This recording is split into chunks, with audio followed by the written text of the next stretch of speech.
പോലീസിന് അദ്ദേഹത്തെ കണ്ടെത്താനായില്ല എന്നുള്ളത് ശരിയാണ്. പക്ഷേ പോലീസ് അറിഞ്ഞുകൊണ്ട് അദ്ദേഹത്തെ അറസ്റ്റ് ചെയ്യാതിരിക്കുകയാണ് എന്ന് പറയുന്നത് ശരിയായ കാര്യമല്ല. അപ്പോൾ അങ്ങനെയാണെങ്കിൽ ഇവർക്ക് അറിയാമല്ലോ എവിടെയാണെന്നുള്ളത്. കാരണം പറയുന്നയാൾ ഇവിടുന്ന് ഒളിവിൽ പോകുന്നതിനാവശ്യമായ സഹായങ്ങളൊക്കെ ചെയ്തു കൊടുത്തത് അദ്ദേഹത്തിൻ്റെ സഹപ്രവർത്തകരാണല്ലോ. ആ സഹപ്രവർത്തകരെന്ന് പറയുന്നത് കോൺഗ്രസിൻ്റെ പ്രവർത്തകരും നേതാക്കളുമാണല്ലോ. ആ നേതാക്കൾ ഇവിടെയുള്ളവർ മാത്രമല്ല, എല്ലാ തലങ്ങളിലുള്ളവരുണ്ടല്ലോ. അതുകൊണ്ടാണല്ലോ സംസ്ഥാനത്തിന് പുറത്തടക്കം നല്ല രീതിയിൽ സംരക്ഷണ വലയം തീർത്തിരിക്കുന്നതെന്ന് മാധ്യമങ്ങൾ തന്നെ റിപ്പോർട്ട് ചെയ്യുന്നതിനിടയായത്. അപ്പോൾ അവർക്കാണ് എവിടെയാണുള്ളത് എന്ന് കൃത്യമായിട്ട് അറിയാവുക. ആ അറിയുന്നവർ ഇങ്ങനെ പറയുന്നത് ആത്മാർത്ഥയോടെയാണെങ്കിൽ ചെയ്യേണ്ട ഒരു കാര്യം അത് പോലീസിനെ അറിയിക്കലാണ്. അങ്ങനെ അറിയിച്ചാൽ വളരെ നല്ലതായിരിക്കും. അതല്ലാതെ പ്രചരണത്തിന് വേണ്ടി മാത്രം പറയുന്നൊരു കാര്യം മാത്രമാണിത്. പോലീസിന് ഇദ്ദേഹത്തെ അറസ്റ്റ് ചെയ്യാതിരിക്കേണ്ട യാതൊരു സമീപനവും സ്വീകരിക്കേണ്ടതായിട്ടില്ല. കാരണം അദ്ദേഹത്തെ അറസ്റ്റ് ചെയ്യുക എന്നത് അവരുടെ ഡ്യൂട്ടിയുടെ ഭാഗമാണ്.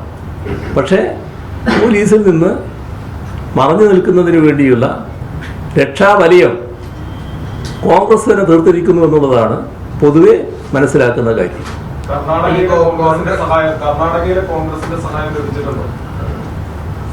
ലഭിച്ചിട്ടുണ്ടോ എന്ന് ചോദിച്ചാൽ നിങ്ങളെല്ലാം കണ്ടുകൊണ്ടിരിക്കുന്ന കാര്യമല്ലേ. അപ്പോൾ നിങ്ങൾ തന്നെ റിപ്പോർട്ട് ചെയ്യുന്നത് കർണാടകയിലാണ് പോയതെന്നല്ലേ.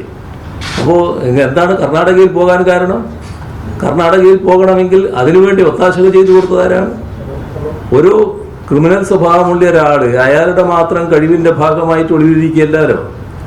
അയാൾക്ക് രാഷ്ട്രീയ പശ്ചാത്തലമുണ്ടല്ലോ, രാഷ്ട്രീയ നേതൃത്വത്തിൻ്റെ സംരക്ഷണമുണ്ടല്ലോ, ഭാവിയിലെ നിക്ഷേപമാണ് എന്ന് കണക്കാക്കിയ ഒരാളല്ലേ. അപ്പോൾ അദ്ദേഹത്തെ ആ നിലയിൽ സംരക്ഷിക്കുന്നതിനുള്ള നടപടികളിൽ സ്വീകരിച്ചു പോകുന്നത്. അതിൽ ആർക്കൊക്കെ പങ്കുണ്ട്? ഇന്ന് രാവിലെ പ്രസ്താവന നടത്തിയ ആൾ മാത്രമാണോ? അതിൻ്റെ മൂത്തതുണ്ടോ? ആ മൂത്തതിൻ്റെ ഈ മൂത്തതുണ്ടോ? ഇതൊക്കെ പരിശോധിച്ചാൽ മാത്രമല്ലേ മനസ്സിലാവൂ. അതുപോലെ PM-ശ്രീ എന്നീ വിഷയങ്ങളിലെ CPM-ന്റെ നിലപാട് ഇടതുപക്ഷത്തിൽ തന്നെ കൺഫ്യൂഷൻ ഉണ്ടാക്കിയിട്ടുള്ളത് ഇലക്ഷനിൽ പ്രതിഫലിക്കാൻ സാധ്യതയുണ്ടോ? ഇലക്ഷനിൽ LDF നല്ല രീതിയിൽ മുന്നോട്ട് പോവുകയാണ്. അപ്പോൾ LDFന് എന്തെങ്കിലും പ്രശ്നങ്ങളുണ്ടോ എന്ന് പരിശോധിക്കാൻ വേണ്ടി ചില വിദഗ്ധന്മാരും വിദഗ്ധകളുമൊക്കെ രംഗത്ത് വരുന്നുണ്ട്. അതിൻ്റെ ഭാഗമായിട്ടൊരു ചോദ്യമായിട്ട് മാത്രമേ ഇതിനെ കണക്കാക്കാൻ പറ്റൂ. LDFന് യാതൊരു തരത്തിലുള്ള പ്രയാസവുമില്ല, നല്ല യോജിപ്പോടെ മുന്നോട്ട് പോവുകയാണ്. ഒരു തരത്തിലുള്ള അനൈക്യവും LDFനകത്തില്ല. ഈ പറഞ്ഞ കാര്യങ്ങളിലെല്ലാം കൃത്യതയാർന്ന നിലപാട് LDFനുണ്ട്. അത് എന്താണ്? PM-ശ്രീയുമായിട്ട് ബന്ധപ്പെട്ട കാര്യം എന്നത് നമ്മുടെ രാജ്യത്ത് കേന്ദ്ര ഗവൺമെൻറ് നടപ്പാക്കാൻ ഉദ്ദേശിക്കുന്ന നമ്മുടെ പുതിയ വിദ്യാഭ്യാസ നയത്തിൻ്റെ കാര്യമാണ്. ആ പുതിയ വിദ്യാഭ്യാസ നയം അംഗീകരിക്കാത്ത കൂട്ടരാണ് ഇടതുപക്ഷം. ആ ഇടതുപക്ഷത്തിൻ്റെ നയം തന്നെയാണ് ഇവിടുത്തെ LDFനുള്ളത്.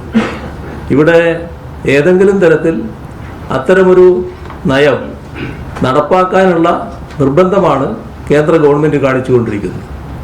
എന്നാൽ കേന്ദ്ര ഗവൺമെൻറ്റിൻ്റെ ആ നയത്തോട് ഏതെങ്കിലും തരത്തിലുള്ള വ്യത്യസ്തത ഈ ചോദ്യത്തിൻ്റെ പിന്നിലുള്ള താല്പര്യത്തിൻ്റെ സംരക്ഷകർക്ക് അവരുടെ ഭാഗത്ത് ഉണ്ടോ? അതാണ് നമ്മൾ ചിന്തിക്കേണ്ടത്. കോൺഗ്രസിനെ കുറിച്ച് ചിന്തിക്കണം. കോൺഗ്രസ് നമ്മുടെ രാജ്യത്ത് വിവിധ സംസ്ഥാനങ്ങളിൽ ഭരണത്തിലുണ്ടായിരുന്നല്ലോ, ഇപ്പോഴുമുണ്ട്. എല്ലാതെയും നേരത്തെ ഭരണത്തിലുണ്ടായിരുന്ന സംസ്ഥാനങ്ങളുമുണ്ട്.